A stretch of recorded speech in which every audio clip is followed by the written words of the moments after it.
হে guys, আমার নাম Mousumi. Welcome back to my channel.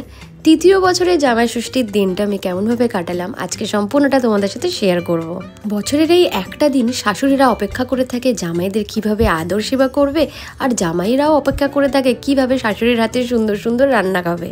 Hey guys, so আজকে জামাই ষষ্ঠী আর জামাই ষষ্ঠীর স্পেশাল ব্লগ করছি রোদে দাঁড়িয়ে। এত রোদ বাইরে, এত গরম, ঠিকমতো তাকাতেও পাচ্ছি না। যাই হোক, এখন আমরা রেডি হয়ে বেরিয়ে পড়েছি, ওই বাড়িতে যাবো। আর ওই গেট তালা দিচ্ছে। এখন বেলা করেই যাচ্ছি, কারণ এইবার বৌদি থাকবে না।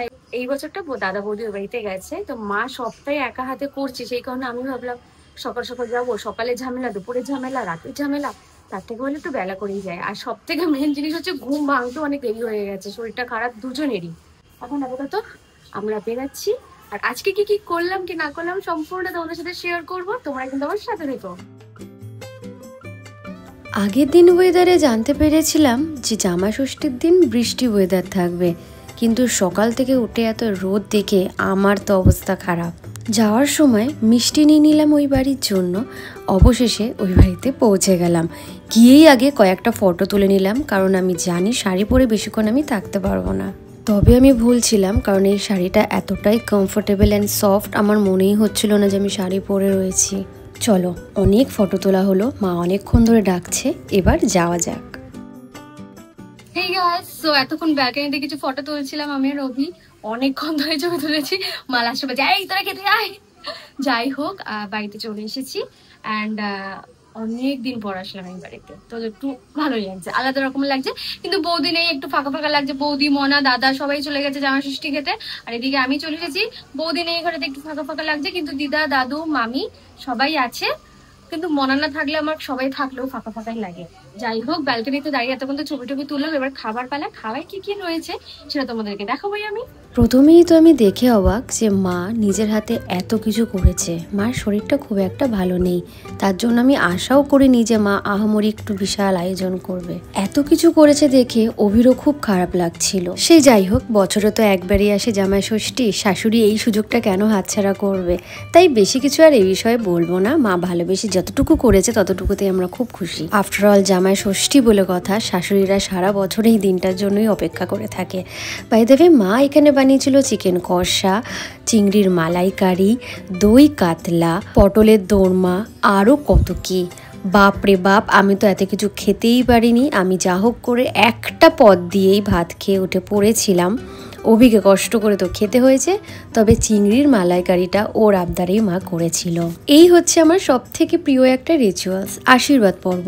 আমি মনে করি গুরুজনদের হাত মাথায় পড়লে তার থেকে বড় উপহার আর কিছু হতে পারে না, তাই আমার খুব ভালো লাগে। সো এই জাস্ট আসলাম এই ঘরে, খেয়ে টেয়ে একটু রেস্ট নেবো, কারণ প্রচুর ধকল গেছে। বাবারে বাবা, খাটনির থেকে বেশি সব থেকে বড় কষ্ট হচ্ছে খাওয়া দাওয়া। তোমরা কারা কারা আমার সাথে একমত প্লিজ জানিও।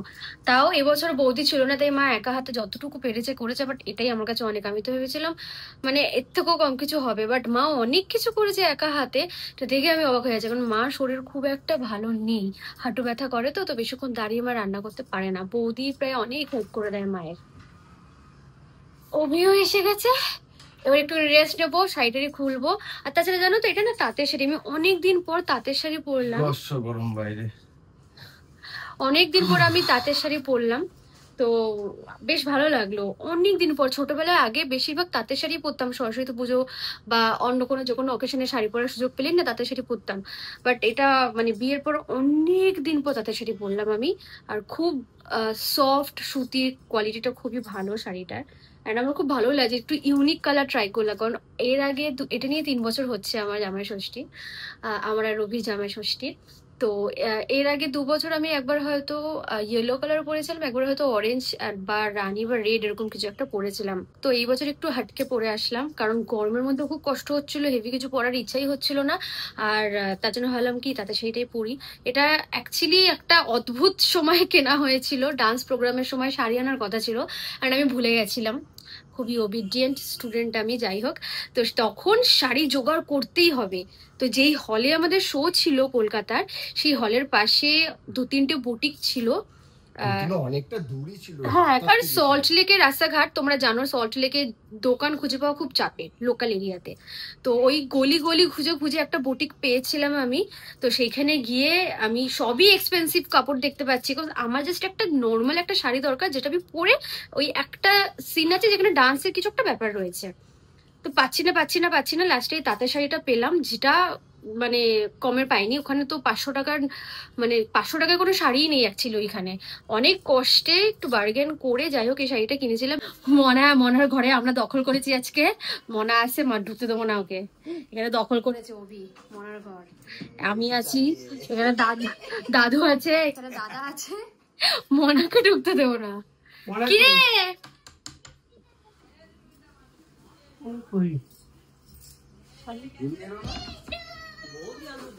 কি আছে?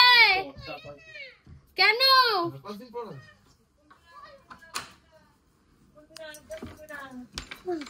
কেন কি আছে? এটা তো আমাদের ঘর, তুই কেন আসছিস এখানে? ওলে বাবা লে, গাটা পুরো গরম হয়ে গেছে। এসি চালিয়ে দিয়েছি আমি, তোর জায়গায় আমি শুয়ে পড়েছি।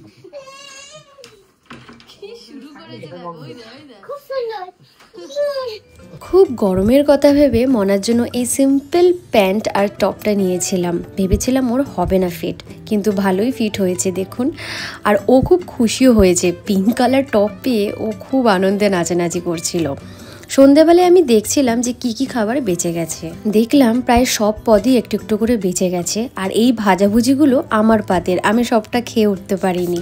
একে একে সব খাবারগুলো গরম করে অভিকে আর বাবাকে দিয়ে দিলাম। আর মা আর দিদা রাতে কিছু খেতে চাইছিল না বলে সিদ্ধ ভাত মেখে ওদেরকে জোর করে খাইয়ে দিলাম। বেশ ভালোও লাগলো। ছোটবেলায় যাদের হাতে ভাত খেয়ে বড় হয়েছি, বড় হয়ে তাদেরকে খাওয়াতে বেশ মজাই লাগছিল আমার। এই দেখুন, বলতেই ভুলে গেলাম, আগের দিনে কিন্তু মা ব্রেকফাস্টের আয়োজন করেছিল। আমারই ভুল, মাকে আমি জানাইনি যে আমি বেলা করে যাব, তাই সেই ব্রেকফাস্ট আমি পরের দিন করলাম। ছোলার ডাল করা ছিল, লুচিগুলো ভেজে দিলাম, অভি আর আমি মিলে খেলাম। একটা দিন কিভাবে কেটে গেল সকলের সাথে হাসি খুশি হয়ে বুঝতেই পারলাম না।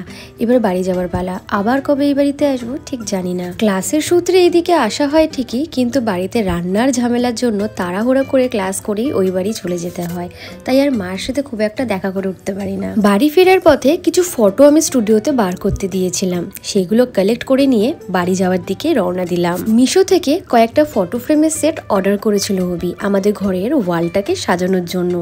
তো সেই ফটো ফ্রেমগুলোর জন্য আমরা ঘুরতে যাওয়ার কিছু ছবি সিলেক্ট করেছিলাম, সেইগুলোই আর কি বার করতে দিয়েছিলাম স্টুডিওতে। বাড়িতে এসেই আগে সেই কাজটা সেরে নিলাম। কাজগুলো পরিষ্কার করে প্রত্যেকটা ফটো তার মধ্যে সেট করলাম। তোমরা জানিও আজকের ভিডিওটা কেমন লাগলো। সকলে ভালো থেকো, সুস্থ থেকো। আমি আবার আসবো নতুন একটা ভিডিওর সাথে। টাটা।